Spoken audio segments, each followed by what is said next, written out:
And we're back now with our panel. Karl, where does the Democratic race stand now after Nevada, and what have we learned about both the Clinton and Sanders campaigns going forward? Yeah, I think Ed captured the three critical elements absolutely right. She won in Nevada in large part because of her overwhelming strength among African Americans. And we have 5 contests coming up where that's going to prove to be dispositive. On the other hand, he will continue to do well among white liberals. And you have states like Colorado. Let me just make a forecast. He will carry Boulder County. But also Massachusetts, Vermont, North Dakota, Minnesota, which have been helpful to more liberal candidates in the past. One of the interesting contests coming up is going to be Texas. I would have thought before last night that would have been solid Hillary country. He'll carry my home county of Austin, which is little Moscow on the Colorado. But last night he did well among Latinos in Nevada. If that transfers over to Texas, then he's going to do better than I would have thought. He will have money. There will come a point here not too far away where he will have more money cash on hand than she does, and because the delegates are proportional, he will be there all the way to the end. And the question is, what does he want in Philadelphia? He will not win the nomination, but he's going to walk into that convention with, God knows, 35–40% of the delegates. And what is he going to want? And can she give it to him? And does that unite the Democratic Party without doing damage to their general election Okay, guys, chances? we can go home because it's all been laid out for us. Neera, I'd like to clarify a few points there. But Nevada was supposed to be, according to the Clinton campaign, the firewall. She'd won, but it was a lot closer than they said it was going to be. Well, actually, since New Hampshire, I mean, I think both campaigns had thought it was 2 weeks ago now, 10 days, that both campaigns thought it was much more competitive. I mean, leading up to it, and in fact, Friday night, Bernie Sanders at his rally predicted victory the next day. He thought he had the momentum, and the reason he thought he had the momentum is because he was outspending Hillary 2-1 on the air. And she was also facing ads from super PACs, including Karl Rove's super PAC in Nevada, which was really attacking her. So $45,000 was absolutely critical. $7 million in GOP super PACs overall. But I appreciate the low dollar spend on your end. But the point is, she did well with women she did well with Latinos in Latino turnout. But she lost Latinos. No, that's in the entrance polls. If you look at Latino turnout in caucuses, she won Clark County by 10 points. The Latino neighborhoods, she won 2-1 the delegates. So these are just facts. The kind of idea that she's weakening amongst Latinos is false, but we'll see in Texas. We'll see in Texas how well she does. She did really well in Texas 8 years ago. I expect she'll do well in Texas this year. Laura, I want to get your reaction to a fascinating moment on the campaign trail this week, and this is when Scott Pelley sat down with Hillary Clinton. Take a look. Have you always told the truth? I've always tried to. Always. Always. Some people are going to call that wiggle room that you just gave yourself. Well, no, always tried to. No, I mean, always Jimmy tried to. Carter said, "I will never lie to you." You know, you're asking me to say, have I ever? I don't believe I ever have. I don't believe I ever have. I don't believe I ever will. I'm going to do the best I can to level with the American people.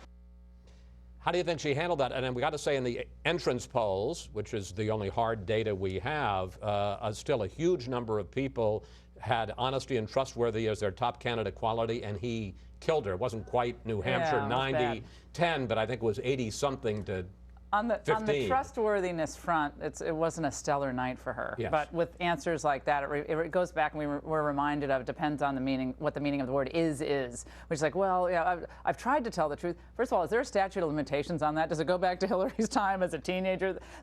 I mean, the question, I think most candidates would probably have a problem with that, because when you look at a lot of the ads, they stretch the truth on a lot of the political ads for all candidates. But nevertheless, it goes right back to the email scandal and even maybe Benghazi. What difference does it make? I never sent or received an email that was classified. I think we're finding there's a very different story there. So, but I think in Nevada specifically, her guy Robbie Mook there was central to 2 campaigns, to Howard Dean's in 2004, and of course he worked for Hillary Clinton in 2008 there. He knew the lay of the land. If you can win among African Americans and the elderly, I don't see how she's stoppable. I really don't. And I think she did pretty well among Latinos. Texas will tell a different story perhaps, but I think the question is, what is Bernie going to get? Concession? Is it a policy concession? Much like in the GOP, this campaign really is about issues. Are we going to go with the establishment view of things?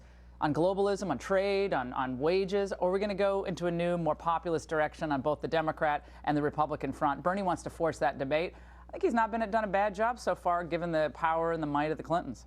Julie, from your sources at the White House, what do they make of the race? Are they concerned, because it looks like this is going to go on for a while, that it's going to weaken whoever ends up winning, and whoever it wins, they're going to be pushed further and further to the left? There's a lot of clear support for Hillary Clinton in the White House. There are a lot of people there that want to see her be the nominee. And I think they actually take a bit of a different view on the long campaign, having lived through a long campaign in 2008.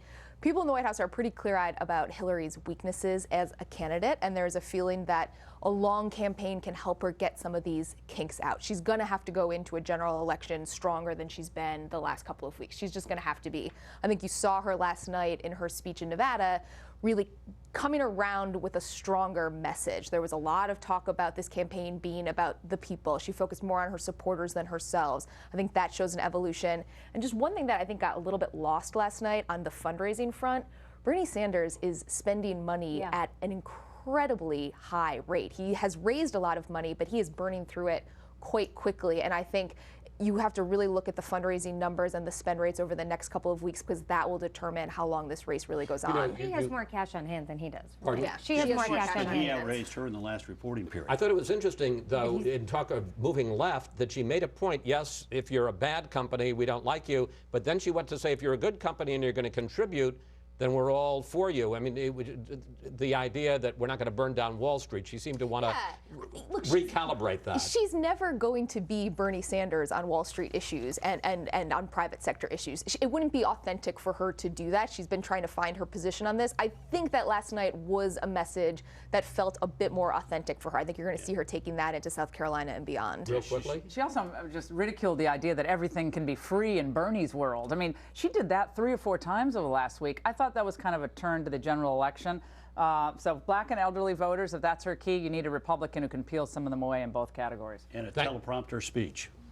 Thank you, panel. See you next Sunday. And Marco Rubio, no teleprompter speech. Right. With Bernie Sanders' appearance here last week, we've now sat down with every candidate in the race except Hillary Clinton. As we noted, she was asked recently what she would do as president to bring the country together. I think it's an important point the president made in his State of the Union. And here's what I would say.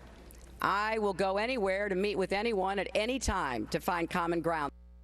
But once again this week, Clinton turned down our request for an interview. We reached out to her campaign officials in charge of this sort of thing, Communications Director Jennifer Palmieri and Press Secretary Nick Merrill.